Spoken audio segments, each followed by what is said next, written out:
call from heaven's portals. Come on home, my child, that's the last mile you must trod.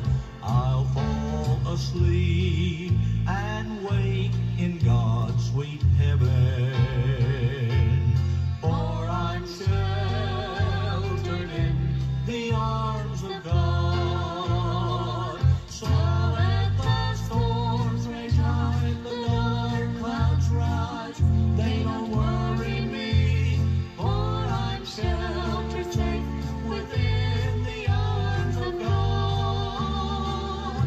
He walks with me, and no hurt shall harm me, for I'm sheltered in the arms of God. For I'm sheltered in the arms of God.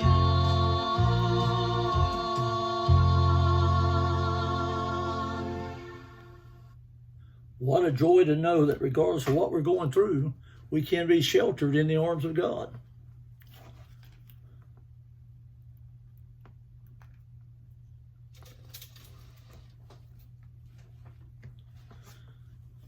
Excuse me, I had a little technical difficulty there.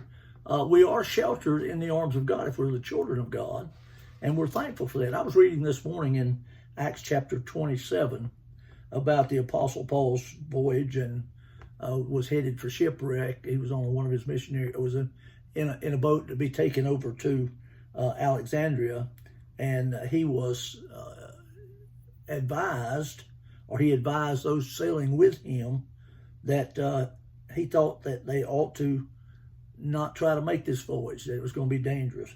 He went on to say that I have determined to perceive that the voyage will be with much hurt, or with hurt and much damage, not only of the laden and ship, but of our lives.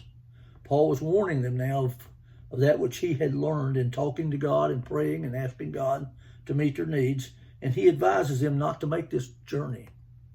But notice verse 11 of chapter 27. Nevertheless, the centurion believed the master and the owner of the ship more than the things that were spoken by Paul.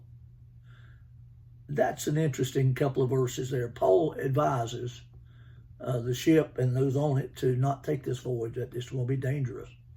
The winds are going to get up. It's going to be a bad storm. They're not going to be able to make it. They're going to suffer damage to the ship and to their lives. But the centurion in charge of these prisoners said, I believe the owner of the ship and the man that is in charge, the master, more than I believe the things which Paul has told to us. And because the haven was not contentious at the time, it seemed to be a pretty good place to be, but they couldn't stay there in winter. They decided that they would go ahead and start on in the journey. And when the south wind blew softly, supposing that verse 13, supposing that they had obtained their purpose, they loosed from the dock there and sailed close to Crete. But not long after, there arose against them a tempestuous wind. The storm was coming. Why is it that people often have choices to make concerning believing what God says or believing what some man says? I was thinking about that today and how sad it is that every time we choose to not trust in the Lord, but to lean to our own understandings or listen to what some other man says, we end up in trouble. And yet we do it over and over and over again. It's as though we know what God says. We know what he desires of us. We know what he tells us to do, and yet we willfully ignore it. And I thought about that again there in chapter 27 of Acts. Read that chapter and that account. Paul earnestly begged them not to make the journey. They were going to suffer much damage to the ship. Not only the ladies of the ship, but their lives were going to be in danger.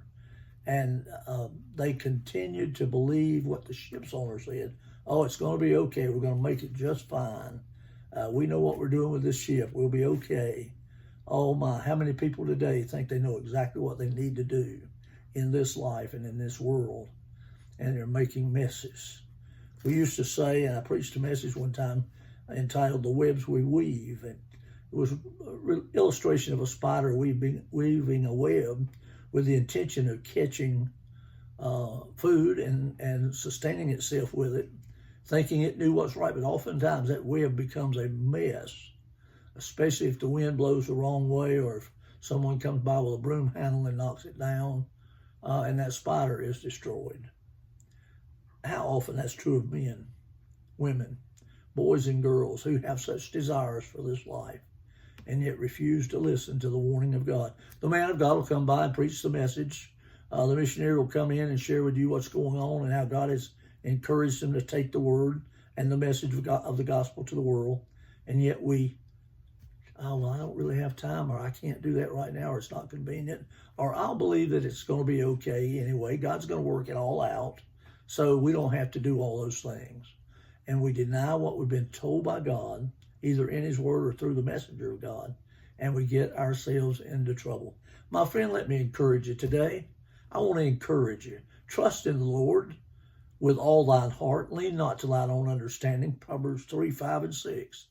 And if you do that, and if you don't consider your own ways, but let God make the decisions for you, you'll find out he'll direct your paths. Well, I hope that'll help you a little bit. Read Acts chapter 27 and see how Paul advised, and yet the men did what they wanted to do, and how dangerous that is for any of us to take the will of God and just put it back behind us and say, no, I want to do what I want to do. Be careful today. Love you. Hope to see you next time we see you on Encouragement with the Johnsons. Have a good day. Bye-bye.